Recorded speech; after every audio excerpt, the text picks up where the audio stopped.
History repeat करेंगे, history defeat करेंगे। I might fear मैं एटु कब विचारिछु जाते नरेंद्र मोदी स्टेडियमखने जाते निजर हिस्ट्री रिपीट नकरे किय কৈ আছো ভিডিওটো সম্পূৰ্ণকৈ চাব আপোনালোকে। তো আজি হল বিগ মেটচ আপ টি20 वर्ल्ड कपर final match India versus New Zealand. গতিকে বহুত বেছি মাচ ওয়েটেড मैच হয় এইখন আৰু নৰেন্দ্ৰ মোদী ষ্টেডিয়ামত এইখন मैच হ'বলৈ গৈ আছে। এতিয়া মই ফটাফট কৈ দিও যে এই मैचখনত কেনেকুৱা টাইপৰ मैच হ'ব। আমি অলৰেডি খবৰ পাইছো যে কালি মই ভিডিও বনাইছিলো যে মিক্স সয়েলৰ मैच হ'বলৈ গৈ আছে, red and black soil. 65% red soil থাকিব আৰু 35% ব্লেক সয়েল থাকিব।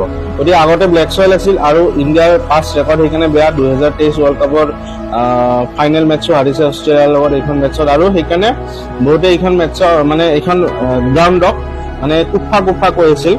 কিন্তু এইবাৰ যিহেতু মিক্স সয়েল হ'ব তেনেকুৱা ধৰণৰ কথা নাই। এটা বেষ্ট টিম, ৱৰ্ল্ডৰ বেষ্ট টিম হয় ইণ্ডিয়া, আৰু one of the best team যিহেতু যিকোনো গ্ৰাউণ্ডত যিকোনো ফিল্ডতে যায় মেচ জিকিব পৰা ইণ্ডিয়াৰ কেপাচিটি আছে। এতিয়া যদি মই মেচ আপৰ কথা কওঁ,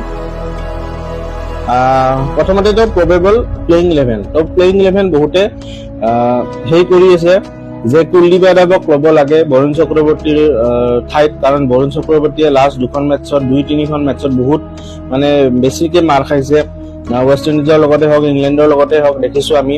কিন্তু মই নাভাবো যে ফাইনেল মেচত কোনো ধৰণৰ চেঞ্জেছ হ'ব। বৰুণ চক্ৰৱৰ্তীয়ে খেলিব ফাইনেল টাইমৰ কাৰণে আৰু কুলদীপ যাদৱ নেখেলে এইটো মই জানো। আৰু অভিষেক শৰ্মাৰ কথা কৈ আছে বহুতে যে অভিষেক শৰ্মা, কিন্তু অভিষেক শৰ্মাও খেলিব এই মেচখনত যিহেতু ইমানখন মেচ খেলিছে। চ' অভিষেক শুড প্লে। আৰু ইণ্ডিয়াৰ কাৰণে হ'ল যে কি অভিষেক শৰ্মাৰ বেটাৰে ৰান অহাটো অত্যন্ত দৰকাৰী। আৰু এইফালে নিউজিলেণ্ডৰ ফালৰ পৰা কৈ আছে বহুতে যে জেকব ডাফি খেলিব লাগে, কিন্তু জেকব ডাফিকো খেলাটো মই দেখা নাই। কাৰণ Paul McConchie, Jimmy Neesham, Matt Henry, Lockie Ferguson এনেকে খেলিব। সিহঁতৰো নিউজিলেণ্ডৰ 9টামান বেটিং অপশ্যন আছে, পল মেকনকিলৈকে আছে, চেণ্টনাৰ আছে।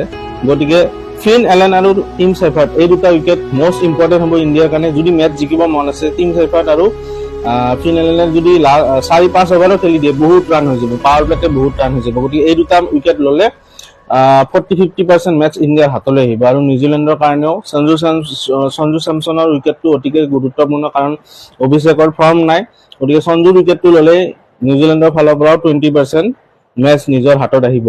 কাৰণ সঞ্জুৰ বাহিৰে বেলেগ তেনেকুৱা ঈশান কিষাণে অলপ মাৰি আছে, কিন্তু বেলেগ বেটছমেনে আজি নিড টু ষ্টেপ আপ। গতিকে মেচ আপৰ কথা ক'লে মই ক'লোৱে। আৰু বুমৰাহৰ 4 অভাৰ গতিকে ক্ৰুচিয়েল হ'ব এই 4 অভাৰ। অৰ্শদীপেও ইকনমি লাষ্টৰ ফালে দেখিছো অলপ ড্ৰপ হৈছে।